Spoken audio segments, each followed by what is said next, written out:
Let me read to you a passage from the 9th chapter of St. Luke's Gospel, verses 22 to 25.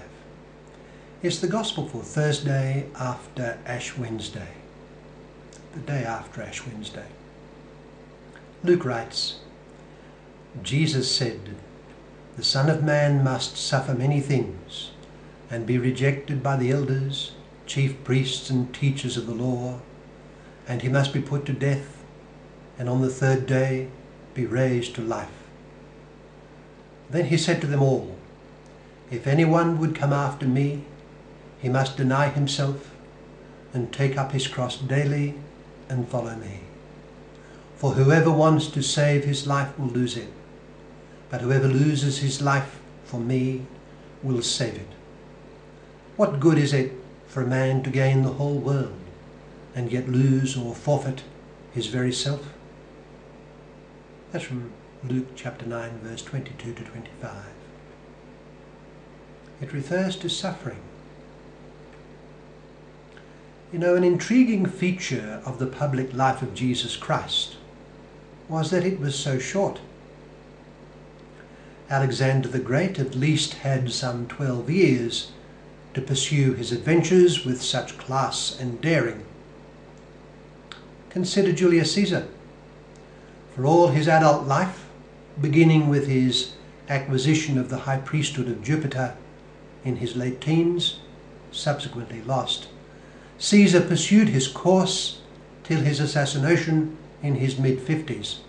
He had some 35 years to attain his goals. Gautama Buddha lived from about 563 BC to either between 411 and 400 or to about 483 BC. It's a bit uncertain. At about the age of 30, he began his quest for enlightenment, attaining this goal about 5 years later. He then spent what was perhaps a further 40 years laying the foundations of Buddhism. So he too had time to do this. At about the same time in China, Confucius, who lived from about 550 BC to about 480 BC, also travelled expounding his teachings. He lived to about the age of 70. Earlier still, perhaps at the time of Samuel or David or Solomon, half a millennium earlier, that is to say, Zoroaster lived and spread his message in eastern Iran. We know little of his career, but presumably it lasted several years. Muhammad, who lived from 570 AD to 632 AD, had a remarkable success in terms of influence, but he had some 20 years to do it, following his initial religious experiences at the age of 40.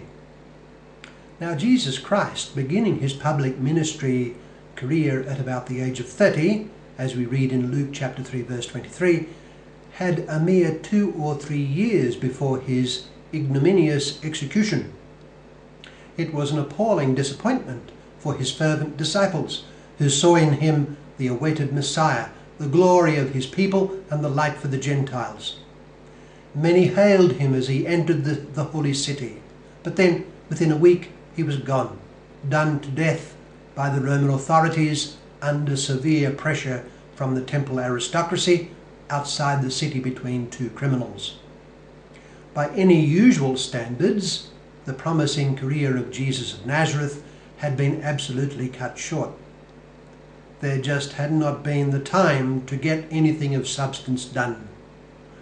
There had suddenly intervened, and with a vengeance, the great terminator of every magnificent project in life, death. All was in pieces, and who was there to pick the pieces up? We may say that it is especially the case of Jesus Christ which raises the meaning and the mystery of death and its sting. But there is also this: Jesus Christ, as against all the great ones I mentioned earlier, stressed the divinely intended necessity of his terrible death. It was all part of the divine plan of redemption. While his public ministry, with all its grandeur, its lofty teaching, its divine revelation, its stunning miracles, and its presentation of his all-holy person was absolutely necessary in itself and for the grand future to come, it was not nearly as important as his passion and death. His passion and death was his great act of bearing witness to the truth of his person and divine teaching.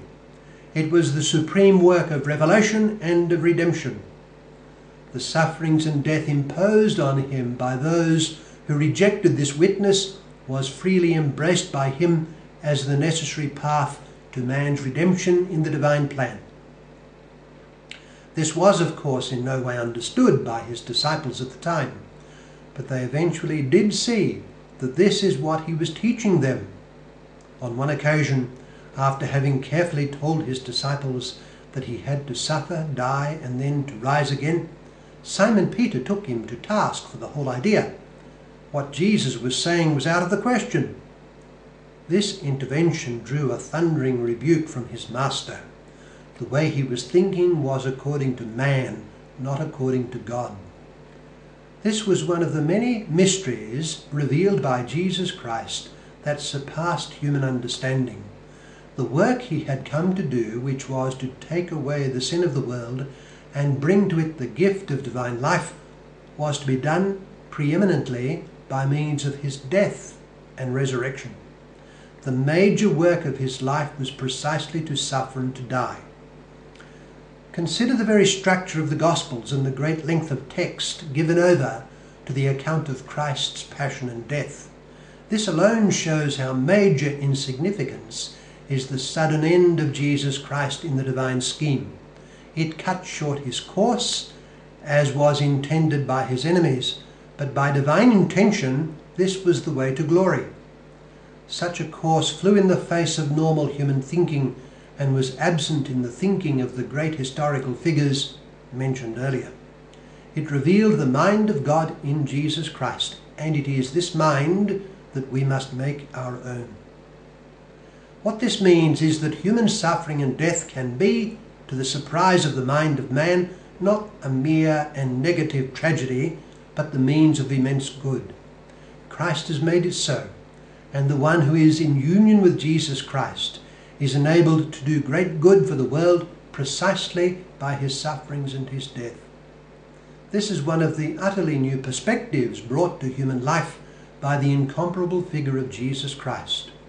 Sickness, seeming failure, even death itself, if accepted in union with the divine will and in company with Jesus Christ, may be the highest and greatest moment of human living, and the seedbed of the harvest that is 100-fold. Why yes, Jesus Christ.